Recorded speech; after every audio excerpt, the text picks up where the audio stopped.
if you haven't used LinkedIn before, don't be intimidated. Just go for it. Create in the beginning a very basic profile and start posting and start, dipping your toe in the water and see what happens. And then gradually build your profile out more. And whatever you're doing, just go for it and share who you are. I think that's the important thing on LinkedIn is share who you are. And gradually you can narrow down your scope of what you say in your profile. You can narrow down the scope of what you post, but get started because it really is a fun playground. It really is a fun place to meet people, to have fun, to exchange views and just really enrich your life. Welcome to the Brand Stars podcast. If you're a visionary woman with a message to share and you're already the face of your brand but would love to become the star of your brand, then you're in the right place. I'm Naomi Espint, longtime personal branding photographer, videographer, trainer, and creator of the online Brand Stars Academy. I host inspiring guests on this podcast, each an expert in their own field.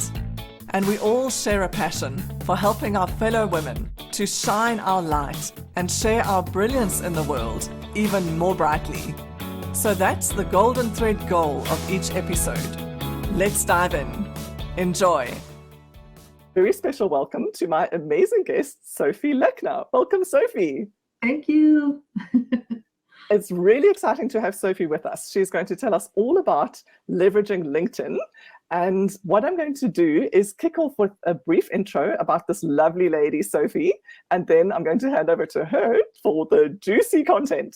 So Sophie is a business growth strategist and mentor who helps entrepreneurs find more clients, build relationships, and grow their business with her LinkedIn magnet method. Are you excited, everyone? This is through coaching, courses, and workshops. Half French and half Pakistani, Sophie knows the power of connection and understanding between people. She thrives in multicultural settings, studied and worked in several countries, and holds multiple degrees in business and comparative law. From an early age, uncovering synergies and connecting people have been second nature to Sophie, and she later brought those skills to companies like BP, Pfizer, and Bayer, and she launched new products, managed global alliances, and headed professional education for global participants. She then founded Global Commerce Education to help companies from abroad enter the US market and build their network of business connections in this new market. She has been a guest on several podcasts, was interviewed by Forbes, and frequently speaks at seminars globally. So there's lots to learn from this amazing lady. So lean in and listen closely, everyone. And Sophie, may I hand over to you and ask you to please share a bit about your journey and what has led you to do all of these fascinating and inspiring things that you do today. Thank you, Naomi. First of all, thank you for having me on your podcast live stream. It's really an honor for me, especially with the geographic reach, which is something dear to my heart. So you mentioned that I'm half French, half Pakistani, and to me, this is really important because that's how the whole thing started for me about enjoying meeting people from different parts of the world, right? I have, traveled a lot with my parents when I was young and met people, as I said, from all over the world, and sort of seeing the difference in culture between my parents and seeing them, have fights and, work through different challenges and differences in their upbringing and what they were thinking is really what led me to want to work in a global setting. And I worked at BP, at Pfizer, at Bayer, and always in global marketing. And so really getting people from across the world to work together, to work well together, to understand each other is something that's really kind of what drives me. And so when LinkedIn was launched, I thought, wow, this is the most amazing tool. And it was really, I felt as if it was designed for me. And I started immediately being very active on it and meeting people from, again, from all over the world. And as the years went by, I developed a network and just sort of had a lot of interactions with people through this tool. And over the years, I kind of helped a lot of my friends to use it. And when the pandemic hit, we were all kind of looking for like, how can we help others? What do we have that could help others? And a lot of people were having a hard time. Obviously, networking events were gone, etc. So I did a lot of one-on-one coaching of anybody around me, and in that period, I did maybe 50 to 60 one-on-one coaching sessions with people, and realized that not everybody had sort of used LinkedIn and grown with it the way I had. And so there was a big need for people to learn how to use it effectively. And, that's basically how I finally decided, well, there's a need here, so I'm going to do a business with it. Long answer, but that's what happened. That's fantastic, Sophie. Thank you so much for sharing that. And just before I continue, I wanted to say thank you. Deborah Smith-Cook is with us, and she said, glad to be here, but I'm having technical difficulties, no sound. And Mark Ainley, thank you, Mark, for jumping in. Mark has responded and said to Deborah that you have to turn the sound on at the bottom of the viewing screen. So it's bottom right. And the same thing happened to him. I'm so sorry, Deborah and Mark. I'll make a note to mention this at the beginning of the live streams. So I hope that you can all hear, and the rest of you, so just click that little icon. It'd be great if you can confirm you can now hear some of the talking. Yes, give us a wave, Deborah and Mark, if you can hear us. So Sophie, this is fantastic. I love what you do, and I just love your whole focus on connection internationally, and it's something very close to my heart too. Being here in South Africa and connecting with you online was just fabulous, and such a wonderful opportunity to share this space with you. So thank you, and truly an honor. And I love the way you said that LinkedIn was made for you. That's so fantastic. For me, I've got so much to learn, and I have seen already how you leverage it, which is amazing. So can I ask you also just to share some of the benefits really of leveraging LinkedIn? I know some of it's fairly obvious, but if you can, and just quickly before you do, Mark says, no problem. Nice to see subtitles too, and can hear great now. Thank you, Mark. That's fantastic. Okay, so if you can share that with us, Sophie, just really some of the, and Deborah's got it. Thanks. Fantastic. Thank you, Deborah and Mark. Sophie, yeah, so just to broaden out a little bit in terms of the benefits we have from leveraging LinkedIn. Yeah, so it's interesting because, yes, LinkedIn is really a networking platform, but there's so much you can do with it. So obviously, to me, the great thing is you can meet, people from all over the world. I've said that before. And, you and I are proof of how that works. So you can use it to leverage your network, to get to find your clients and get leads.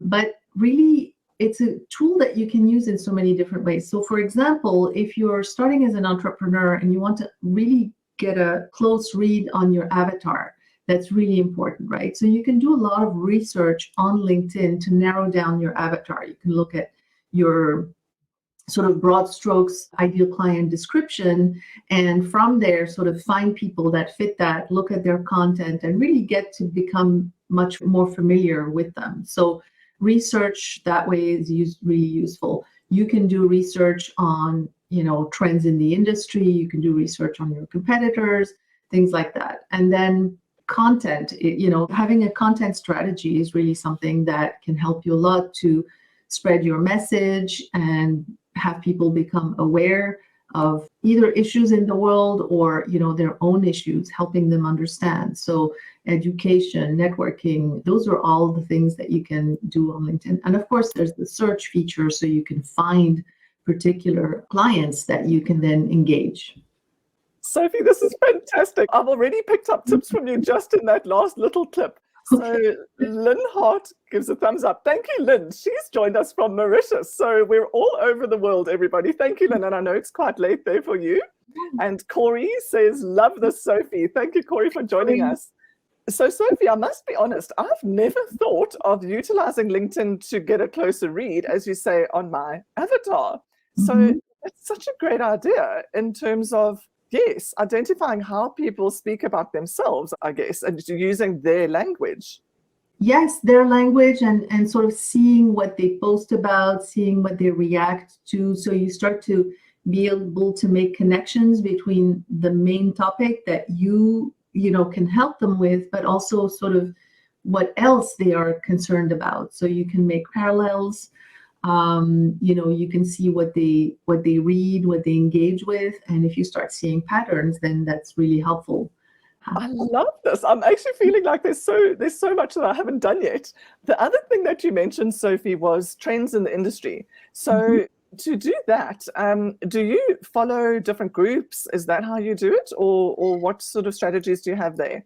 Yeah, so of course, there's a wide variety of topics that you could be researching on. But for example, you can start with following some of the big consulting firms like Boston Consulting Group or McKinsey, Deloitte. They always have these big reports that come out that have studied, particular industry trends in great depth. And so you can get those reports, follow the company that put out the report, but also whatever publications they might have. So Harvard Business Review and things like that.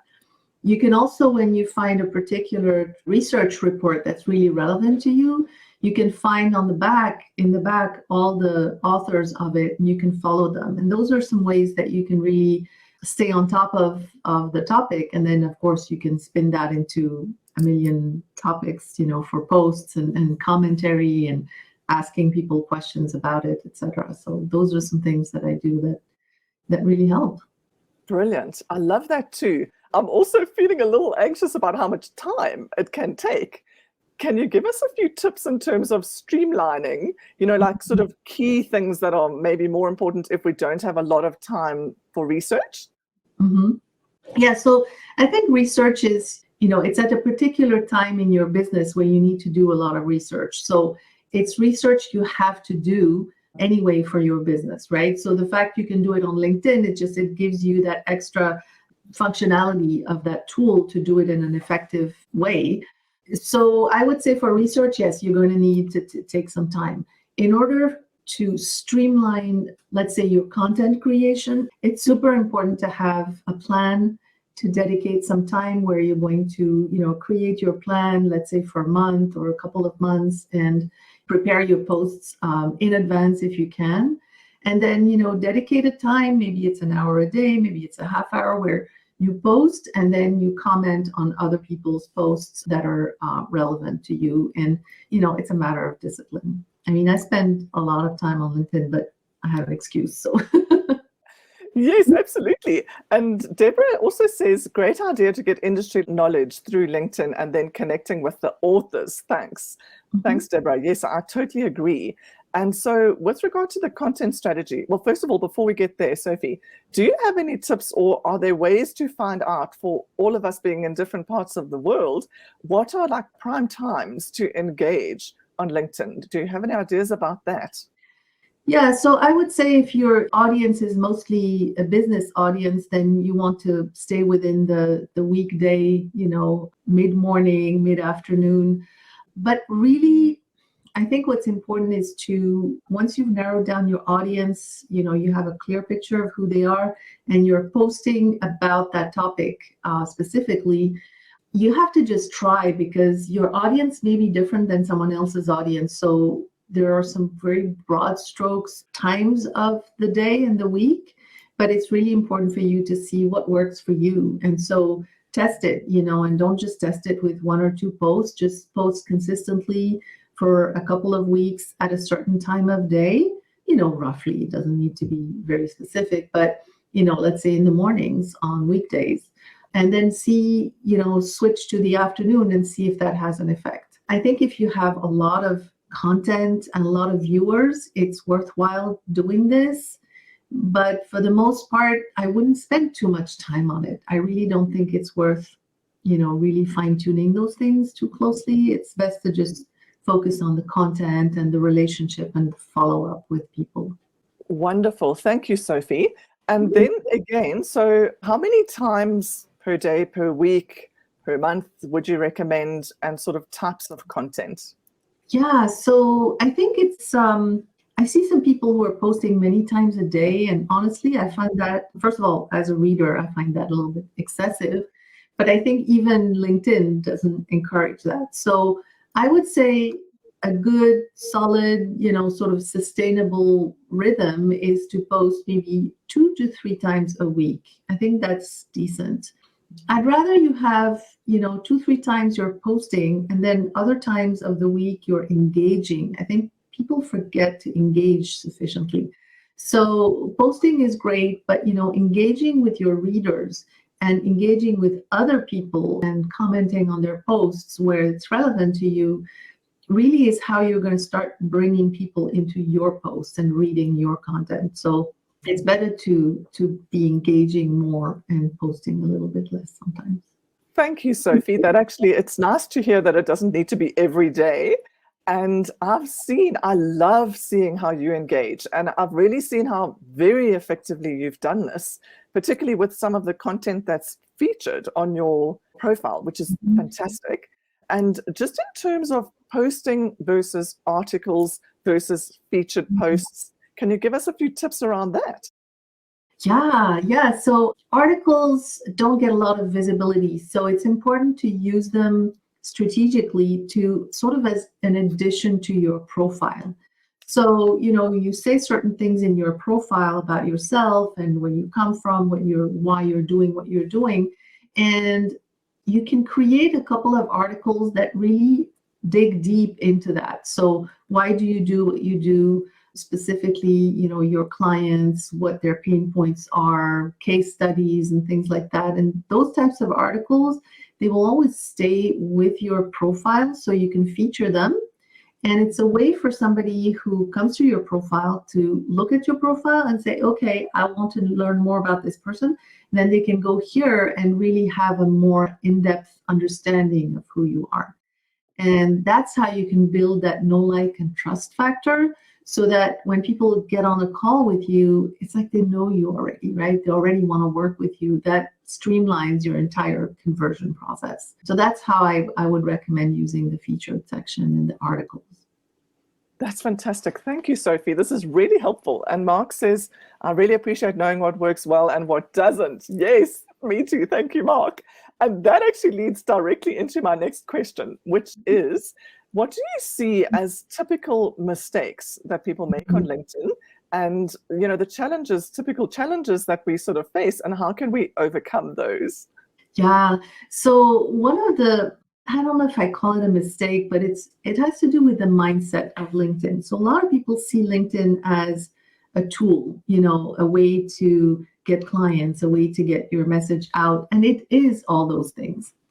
But I think that LinkedIn is deep down really more of a sort of maybe a little philosophical, but like it's really a way of being. It's a way of connecting with the world. It's a way of engaging with the world and with the people in it and the ideas in it. So I think once you start to adopt that kind of mindset and see LinkedIn as that tool for you to be connected with the world, it changes your perspective. It changes how you view the tool and how you view your time on it and what you're doing. So I think that's a really helpful way to think about it. The other thing, I think the challenge a lot of people have is that they diligently do the work. They post and they post and they put stuff out there and do the engagement. And they can get discouraged because you don't really see who's viewing you. Yes, you can see, 3,000 views, but it doesn't feel like people are actually watching. And I want to tell a little story about something that happened to me recently that really was illustrative of the fact that people are watching and reading and listening to you, even though it feels like maybe crickets. I was recently tagged in a post by someone that was a comment to somebody else's post. And I didn't know the poster, I didn't know the commenter, but they tagged me as somebody that they follow and who they're inspired by and that they love the work that I do. And I was a little bit blown away because usually, you have your tribe and you increase your tribe and the people who are watching and commenting. But this was just, okay, so proof in the pudding, that people are watching and listening and actually being impacted by the work that you do, even though you may not know them, right? I love that. And congrats to you. That's you. really a testament to your work. Yeah, I mean, it was an example for me, but it's true of everybody. You're posting and people are reading. It's changing the way they think. It's changing what they're doing, and you may not see it, but you're still having an impact in the world. And that's what I mean about engaging with the world, right? Exactly right. And just before I continue, Linda says, great idea to use an article more as a feature point on your profile rather than posting articles often. Yes, Linda, I agree. And I'm happy to hear this. Thank you, Sophie, because I've actually written quite a lot of articles and I haven't got a lot of traction from them. So it's nice to know that it's not just me. And I fully endorse what you're saying. You know, this has happened to me through the podcast as well, where you have no idea who actually might pick up and find out about your podcast and listen. And it's happened a number of times for me too, where a few months down the line, someone will contact me on Facebook and say, oh, by the way, I've been meaning to say thank you so much for that live stream that you did because it was so fantastic. I connected with your speaker and this happened, and, you know, which is brilliant. Yes. And even I was even contacted by a publicist of someone also from the US, actually, fantastic lady who came on, and I interviewed her, and I had no idea. It came through one of the podcast channels. So I just want to endorse that. Exactly. You don't know who you are inspiring. Yes. Yeah. So there's two things, you know, two aspects to it. So there's the moment when you're putting your content out there, right? So are people finding you? But then there's another moment, which is, you know, clients, they hire you when they're ready, right? So you need to just be there. It's part of engaging, right? So you're there and you do your thing, right? And then when somebody's ready, they come to you, and then all of a sudden they can be immersed. They can immerse themselves into all of your stuff because it's all there, right? So they can get to know you all of a sudden from some post, and then they come and they see your feature, they see your articles, they see your posts, your whatever podcasts, and all of a sudden they're immersed and they're like, yes, I want to work with this person. And it sort of totally accelerates the whole, you know, conversion process for that person who is now ready, because you're never going to sell to people who are not ready anyway, right? So yes, that's beautiful, Sophie. And I've seen that on your profile where your featured posts, you get so many comments and so much engagement where people can come, you know, at different times. It doesn't all have to be on the same day. So even down the line, people can still engage and even interact with each other, which is, and that was an eye-opener for me. Thank you. And I also wanted to mention your mindset piece. So I love this. And I hadn't actually thought about LinkedIn as more than a tool myself. So what an eye-opener. Thank you for that. And I just love the energy that you bring to that in terms of the connection. And that's why I can see how wonderful it is that people do connect with you, and some of them are with us now, which is fantastic. And Sophie, so very likely we do have a number of coaches and educators and course builders and consultants and small business owners with us. And I'm sure that many of them can really benefit from your LinkedIn magnet method. So I'd love if you would be happy to share a bit more about that and just offer a few tips in relation to that. Sure. So the whole idea of the magnet method, obviously, is to have people come to you and, you know, just learn from you. And as I was saying, you know, get familiar with your content, and then from that, just be called upon to work with you, right? So what I've done is I've developed the method into, it's basically three main categories of work. And then I have courses and things like that. But the main thing is coaching. And the three parts are really, first of all, working on your profile. So the profile is your shop window, right? It's your face to the world. And so making sure that your profile really reflects who you are, who you can help, how you can help them in a way that is really clear, where your reader can see themselves. They can see themselves in your profile and how you can help them. They feel that connection, right? And one piece of advice I would give to listeners here is make sure that your profile really reflects who you are as a person. We are a world of one. There's only one of us, right? So I hear people say, but I'm not differentiated. I'm, you know, everybody, there's so many people doing the same thing. No, there is nobody else doing the exact same thing, because they're not doing it for the same reasons. They didn't come to it from the same experience.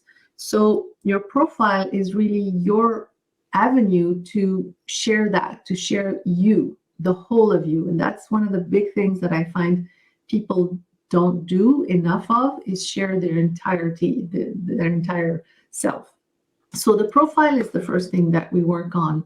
And then we go to the content. And that's really around, clarifying your message and all the different ways that you can share that message. So there's sharing your methodology, your way of thinking about your work and problems that you help solve, and all the subtleties that go into different kinds of content, etc.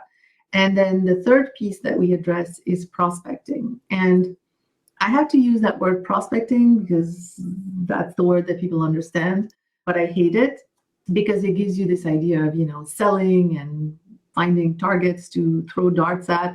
It's not at all. So prospecting is really just using the tool of LinkedIn search, which is very powerful, even with a free account, finding people that you want to engage with, and then figuring out a strategy to approach them. That's not, sending a DM like, oh, let's connect. There's a lot of people that encourage you to do that. I don't. So it's a very small scale, slow marketing approach to really developing individual relationships with people through the search, but with a strategy to approach them with content and share. I'm trying to keep that short because I could go on. That is fantastic. Thank you, Sophie. So there's quite a few things that I've already learned from you here. And okay, so let me kick off first of all with the profile. And thank you for this, for sharing about the whole of you as a person. There's such a beautiful golden thread through everything that you say in terms of the humanity and the authenticity. But one of the mistakes I think I've made is that I've thought of LinkedIn as being more corporate in a sense. And I come from the corporate world. I was in corporate for 15 years before starting my own business. So my husband and I have had our business now for 20, but I still, as soon as I get onto, or certainly first got into LinkedIn, I immediately kind of got into that corporate vibe, which is very different from the way I interact on Instagram, for example, and on my website even. So thank you for this. This is a great tip. And I have a feeling that quite possibly many people who may watch this may also have moved from the corporate world into the business ownership world, which is actually different. And it's different to market yourself and put yourself out there as opposed to representing another business as in a corporate. So that is also a bit of a mindset. Do you have anything to just mention on that, Sophie? Yes, I have quite a few people. So it's interesting because there's people who used to be in corporate and they have learned to use LinkedIn in that very corporate way. And then there are people who were not in corporate and they think that LinkedIn is this big corporate world. And so they don't even approach it. So if you have been in corporate and you had a profile that had a certain, look and feel and usage for you, it can be really hard to switch your mindset and how you approach it. It can be intimidating. And I have clients in my coaching practice that, I have to handhold them through that process of just being much more open and much more themselves. And then for those who have not known corporate and feel very intimidated, as soon as you plunge in and start sharing more heart content, heart-centered content, or just being yourself, sharing your opinion about things, you quickly discover that it's really a place where you can do that and you can be yourself. You can really share your thoughts. It really is much different than it used to be. Yes, I love that. Thank you, Sophie. And Mark actually also jumped in and he says, indeed, I think we believe we need to be someone other than who we are to be sellable rather than being our unique selves. Great comment, Mark. And that's exactly what I was meaning in terms of corporate vibe, which can be tricky. I also loved, Sophie, that you mentioned not DMs because, yes, I mean, that turns me off too. But in terms of like the search, do you have anything just to sort of drop in there to help us instead of DMs in terms of connecting with people? Okay, so DMs, you can do DMs till the cows come home to your first degree connections. I have entire conversations all day long with people I'm connected with. We just use it because it's more practical sometimes than email. You can find me more easily as a DM on LinkedIn than on email. Some people already know that about me. So that's not an issue, right? The problem in my mind is, when the in-mail thing, I don't even understand the concept of in-mail. Like you can send, what it is you can send a message to someone you're not connected with. And my gut reaction is like, why would you want to do that? But a lot of people actually use those to sell, and they send, 50. That's one of the features of having either a premium account or a sales navigator account, is you can get 50 in-mails and get all excited about that. Like, why would you? Anyway, so people send that, and you've all received those in-mails, right? Those messages say, oh, and I do financial services, or I do this, or I can help you find leads. And it's just hateful. Hate it, get so worked up about it.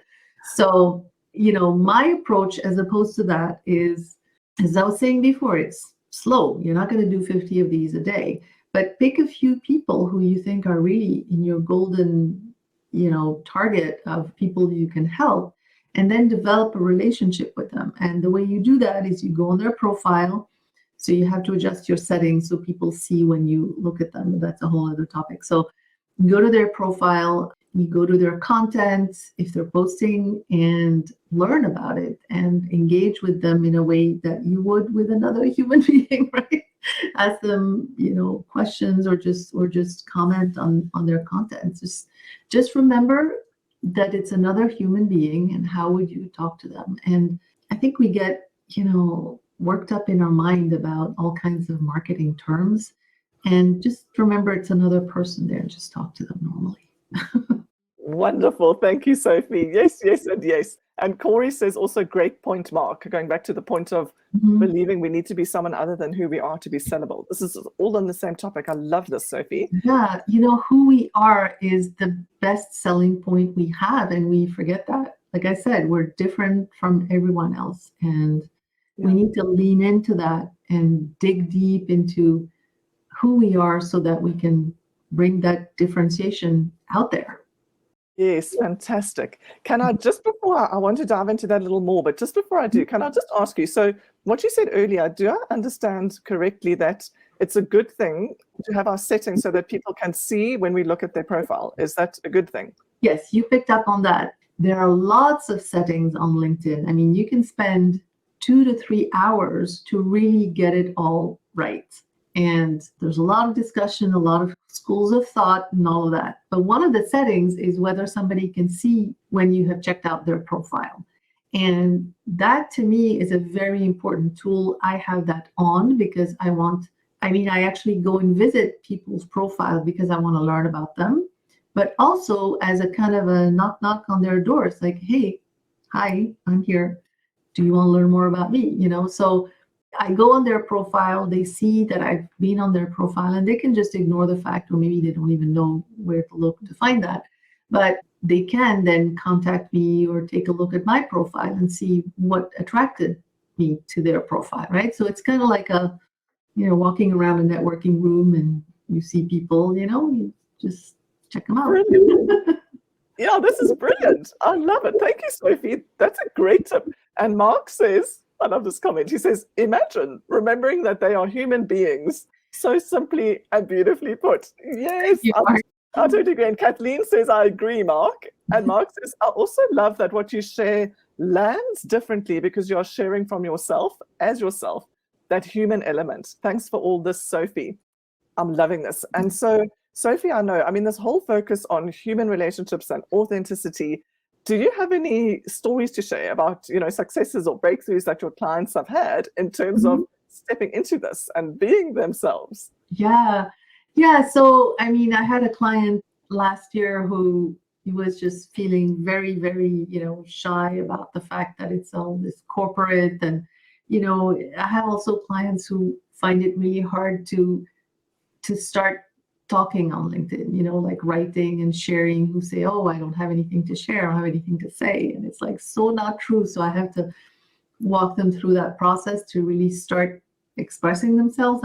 I have a whole workshop about that to help bring that content out of them. So this person started very timidly sharing a few little posts here and there, and also engaging, which is the work that we do when we set up the profile. We also work on your connections and connecting with everybody you know, and reconnecting with people that you've met in the past and you worked with in the past.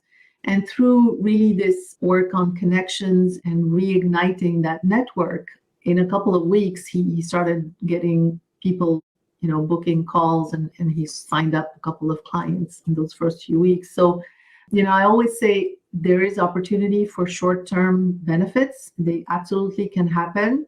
However, it's more of a long-term game and, being there for the long term. I have another story that I really love, which is this client who I've been working with for a couple of months. And she had been writing those articles. I call them pillar articles, really important about who you are, what you do, and what you believe in, and posting consistently. And she got on a call with a client, a strategy call. And when she got on the call, the person said, "Oh, I've looked at your LinkedIn profile and all your content, and you're absolutely exactly the person that we need." So, obviously you can imagine how that sales conversation went. It's just, it's done for you. Yeah, absolutely. That is so exciting. Well done, Sophie, and your clients. That's brilliant. And so Eve says, great analogy, Sophie. We need more. Thank you, Eve. And Deborah says, so liberating to post as myself rather than what I think people want to see. Exactly right. I love this. And I really hasn't totally landed for me before this in relation to LinkedIn, like I said before, because of the corporate thing. So this is fascinating for me, Sophie. And I just wanted to also ask you, in terms of business in general, so I'm guessing that many people, I think, will possibly be self-employed, small business owners, coaches, and some may have, careers. But do you have any ideas from a business perspective in terms of really persevering? Because it can be disheartening, like you say, when you put yourself out there and it takes time to get traction.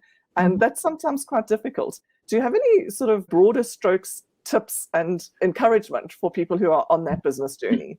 I'd say a couple of things on different levels, right? So one is, you've mentioned it could be discouraging. It's a long haul, So one thing I would do is to get together with other entrepreneurs, especially if you're starting out, and create a group where you meet every so often and, you share your experiences.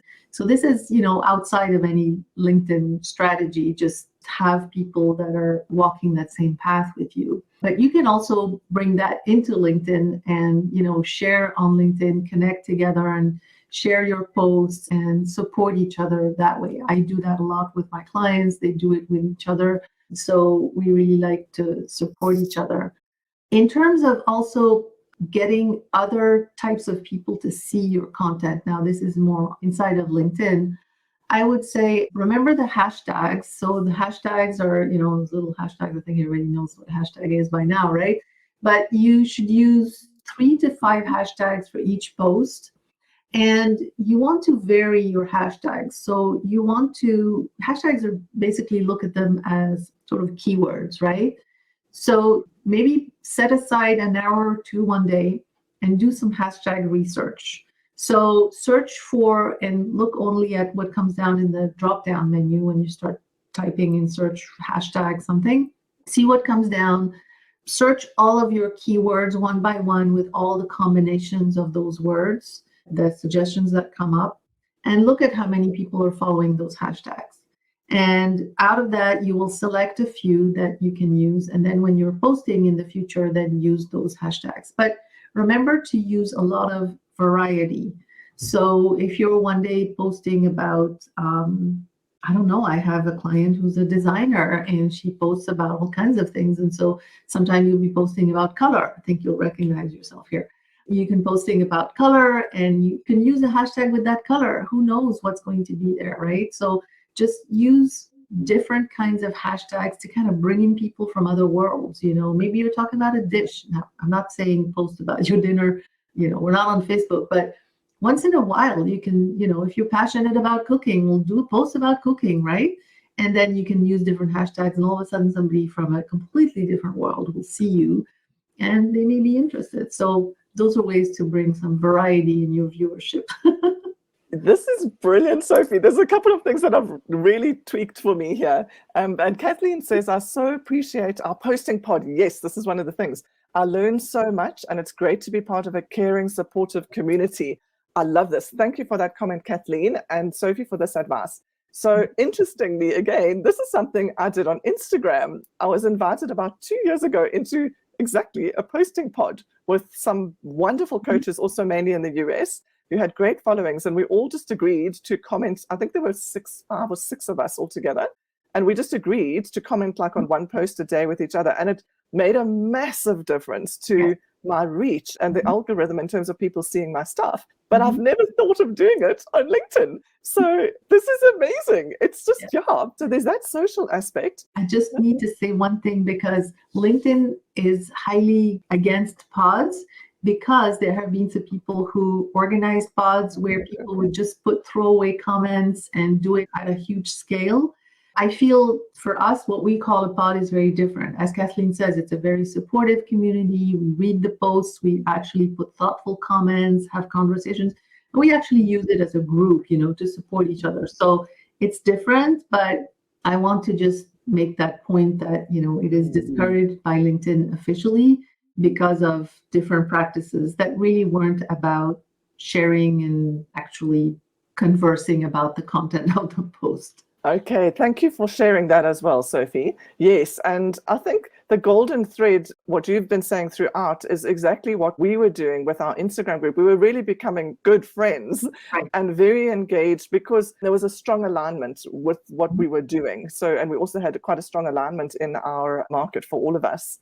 The other thing that I loved was the hashtag. So that also, I've never done the research. Can I quickly ask you, how do you see how many people are following a particular hashtag? So that's very simple. In the search bar, you put hashtag podcast, and in the drop-down menu, you click on it, and it'll come up with the number of followers. And then the blue button will say follow. And if you decide you want to follow that hashtag, you can follow it. And that means that everybody who uses that hashtag in their post will come into your feed. Maybe you won't see it, but it will come into your feed. Great. And just on your topic, thank you for that, Sophie. On that exact topic, what I've also found on Instagram, because I was playing a lot more with the hashtags there, that, for example, I connected with dog lovers because every so often I would share a picture of my dog, which I don't know that would be appropriate on LinkedIn. I haven't ever done that on LinkedIn, but I certainly did on Instagram. Like every sort of 10 or 12 posts, I might share something with my dogs because they're such a big part of my life and I work from home. And then people would come in and meet me. And some of the lovely friends I've made happen to be dog lovers. And that's how we met. It's interesting what you say about, I wouldn't post pictures of dogs. For me, it's cats, but, same thing. Just, saying, oh, look how cute he is today, which I might do on Facebook or Instagram if I had Instagram. However, you can once in a while post about them. You want to say something about, I'm so grateful that I'm working from home because I get to enjoy my dogs. So you could post that. Or without forcing it, you can also make, analogies or bring them into, so just a little bit. It's a matter of proportion. Thank you, Sophie. Yes, and exactly to your point, I would always relate it to something that I'm speaking about. So I will quite often speak about working from home and entrepreneurship. So that could well be one of the captions. It would never just be, oh, here's my dog being cute. I did one, for example, where I had a picture, I took it quite low down of my dog on the ground with a swimming pool behind. And I just mentioned that his bum looks big because it was closer to the camera. So I was just explaining that you don't want to have that effect. You need to watch where your legs are, for example, when you're taking a pic. So just to relate it to something that I teach. Yeah, exactly, because you teach photography. And so it makes a lot of sense to use your own dog in a photography example. Yeah. So I'll always tie it into something. And Mark also says he just tried the hashtag search. Thanks. Great. Good. That's awesome, Mark. I'm going to go and try it later. Sophie, so also I wanted to ask you, just with regard to the pillar articles and education articles and video, for example, do you have any tips in terms of the type of content to do and share, just to give us a few ideas and inspiration in that sense? Yeah. So funny you asked that because I just recently put together a lead magnet about different types of content that gets good engagement. There's, thought leadership, which, I know it's a very overused term for sure, but I just keep it because why go invent another word, right? But basically thought leadership is, educating your audience about what you do and what they could do and helping and all of that. So that should be sort of omnipresent in everything that you post about. But it doesn't mean that you have to post these 3,000 character long posts every day and that's all you do, right? So thought leadership, you can bring that out, in a carousel, in a slide presentation, in a video, in a short post, with bullets. So just vary your formats. And not all of your posts need to be pure education, right? So you can have celebration posts. I did a number of these after you invited me, saying, I'm excited, I'm going to be on the podcast, live stream, and you can celebrate when you've had a success, a client success, a great testimonial, somebody called you and said how much you helped them and things like that. So all kinds of things you want to celebrate. You can have an opinion post where you're posting your thoughts on something. So that's very thought leadership, but it could be really stating an opinion about something specific that's not necessarily work related, but that could be sustainability or something like that. You want to have engagement posts. So where you ask a question, you ask people their opinion about something, or I always do this. Do you do that as well? Things like that. You just to boost engagement. And there's other types of examples in my magnet as well. That's wonderful. Thank you, Sophie. And I'm wrapping myself over the knuckles because I do all of these things on Instagram and on Facebook, but I don't do all of that on LinkedIn. And it really goes back to that mindset, which I'm so grateful to you for sharing that with us. And I wanted to ask you with regard to that, I've got actually a couple of questions. So one question is, one of my clients who I've done quite a lot of photos for in different settings. So she's amazing. She's an absolute thought leader in her space in business leadership. So I want to quickly see, Mark says the post categories are revelatory, incredibly invaluable. Yes, Mark, for me too. I love it. So to recap, they were education, celebration, opinion posts, and engagement posts. And there's a couple others in the lead magnet not coming to me right now. Okay.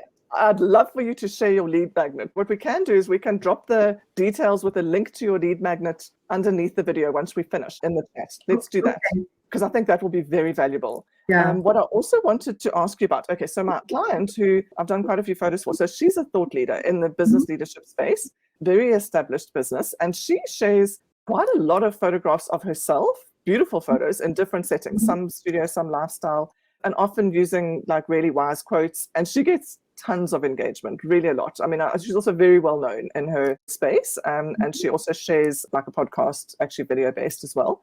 What is your feeling with regard to that, to sharing photographs of yourself, things of yourself doing what you do, and videos, I suppose, of yourself presenting is another thing, but specifically also photos? How do you feel about that? That's an interesting question. So what is her business? She's a coach. She's a business leadership coach, and she consults to all sorts of businesses, and she's also a director on a number of different boards. So it's really to do with corporate governance. So it's quite serious stuff, actually. Very inspirational and thought-provoking, the types of quotes that she shares. And then she shares, a beautiful image of herself doing something, or being in some space. Yeah. If it's working for her and she's getting good results, good viewership, good engagement, good number of conversations that lead to business, and that's what she's doing and it's working okay, I see no problem whatsoever. Now, if she said to me that she's not getting as much engagement as she could, and she's not, then I would say maybe, given what you've said about her business, I would say maybe, reduce the number of self portraits on there and then share more business related images. But if it's working, it's actually it's amazing to me how she gets huge numbers of likes and comments and things. And it's interesting because, again, I've seen that always on Instagram. So there's huge engagement when you share images of yourself, but obviously not just, oh, this is me having lunch. There's always something relevant to what you're sharing and what you're teaching. So it's something that I haven't done much at all on LinkedIn, again, because I just haven't seen it as that kind of platform. And, your business is photography, so you could post a lot of your photography and, teaching moments, right, of things that, went wrong or that you did doing right, or tips, yeah. So, the whole rage with Instagram Reels and, TikTok videos and all of that. Do you see that sort of gaining traction on LinkedIn with regard to short videos? Short videos are good on LinkedIn. You need to make sure that they're native, meaning that you're uploading the MP4 directly, not having a link, put a link, but not in the post itself. But yeah, short videos are good. I think you would want to focus on videos that are content driven, that are educational. Yeah, they could be inspirational, but yeah. More teaching. That makes a lot of sense. And just another question with regard to recommendations. Do you think that's important? Is that something to really nurture and build on? Yeah, I think it's important to have a good number of recommendations. To be honest, I have a little bit neglected that part of my profile lately. I need to brush up on that. But yeah, especially since LinkedIn will give you more visibility if you have a couple of at least 4 or 5 recommendations. So I would definitely make sure that you have some solid ones there. Yeah. Great. And also the other thing that I was very active with when I first joined LinkedIn quite a few years back was the skills, Endorsements. Yes. Well, there's skills and there's endorsements, right? There's both. Can I just ask you, Sophie? So then I realized very recently that there's a huge scope of skills. I had really just put a few down, and then I saw there's all the soft skills as well, and then there's the presentation skills, and there's so many that were actually relevant that I hadn't even thought of using. Yeah, so I think what you want to do with that is go and check mark all the ones that are important to you. You can reorder them, so make sure that now I'm not sure if it's the skills or the endorsements, but you can reorder them, so make sure the ones that are most relevant to you are at the top. But I wouldn't spend too much time on it, honestly. Yeah, I wouldn't obsess over it. Okay, thank you, Sophie. We've learned so much, and I'm so grateful. Thank you. I'd love to give you an opportunity just to share any final thoughts that you might have, just to inspire us all a little more, and also just to share with our audience how they can find out more and get in touch with you. Yeah, so getting in touch with me, obviously the most easy way is through LinkedIn. So if you search Sophie Lechner, you should be able to find me. You can connect with me at my email address that Naomi will put under the video, but it's Lechner, so SLECHNER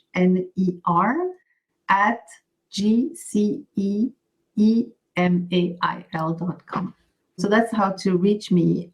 I would say, if you haven't used LinkedIn before, don't be intimidated. Just go for it. Create in the beginning a very basic profile and start posting and start, dipping your toe in the water and see what happens. And then gradually build your profile out more.